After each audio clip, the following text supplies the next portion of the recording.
Good afternoon. I've been reading some interesting studies lately that show when a person is in a cluttered environment, they have a hard time focusing on the task at hand. Say, for example, you are at work and your work environment is very cluttered and very chaotic. It is harder for you to focus on your job.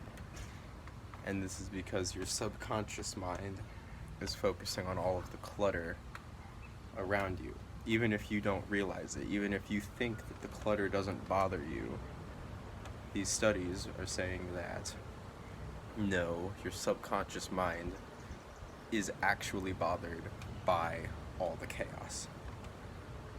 And this lends itself to an idea that I've heard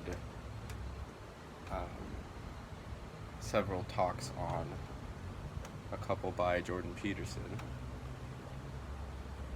where basically the premise is if you can keep your space orderly and clean and free of clutter,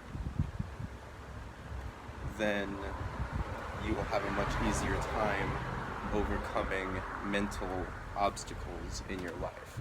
Say, for example, you are a depressed person.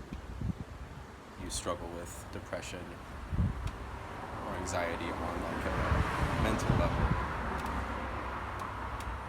Simply the act of cleaning your house, organizing your space, gives you the mental clarity to overcome certain obstacles. And I know that that's not the fix. It's not going to fix your problem to have a clean space, but it is going to help you have the mental tools to fix your problem, or help you be closer to having the mental tools, because your subconscious mind is able to focus on the specific task that's in front of you instead of being distracted by all the chaos in your surroundings.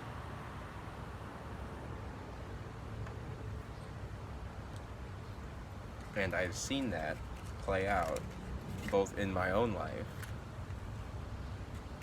and in my friends' lives.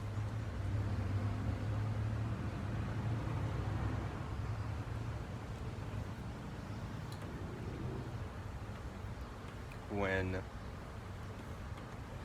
my house is messy and cluttered, and I haven't done the dishes in several days, and laundry is piled in the corner, and blah, blah, blah, blah, it is much harder for me to be patient with things that annoy me.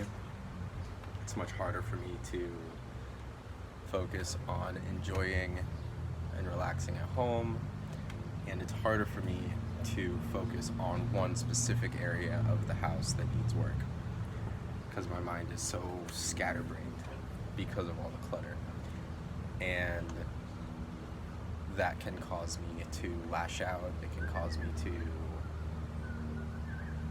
be lazy, all of these things, because the cycle just repeats itself. The more you put off something, the easier it is to put off other things. And for certain friends of mine, this one friend of mine used to, and still does to a point, but it used to be way worse, live in the most horrible apartment I have ever seen in my life. And he didn't clean, he didn't do nothing. He was just miserable in this sad little apartment. And the horrific nature of his apartment didn't cause him to be more depressed, but it distracted him from actually fixing the problem. because there was nothing surrounding him that was conducive to mental clarity. There was nothing in his environment that induced a sense of calm and perspective. It was all chaos and clutter and grime, which lent itself more to his overall depression.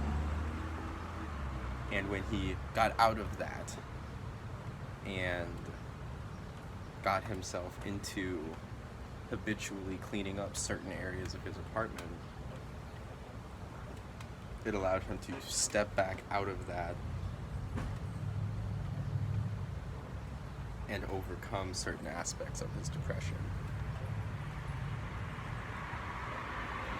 which is extremely interesting. And I've seen that scenario play out not just with this one guy, but with several people in my life. And it's just interesting how much of your mental turmoil or mental uncertainty or emotional angst could be solved if your surrounding was conducive to mental clarity. I would wager that it's a lot more than you think. And if the price of mental clarity and emotional stability is simply cleaning up your mess, then I think that is an incredibly small price to pay.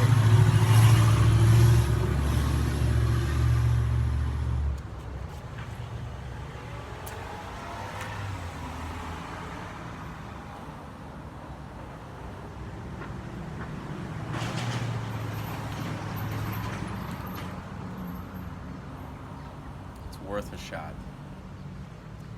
I think if you are dealing with a repetitive mental problem that you just can't seem to break, just try keeping your environment clean. Just try it. Try it for 2 months. And I think that you will see some definite results from that. Anyway, that's my general thought for the day. Thank you for watching. Have an excellent afternoon.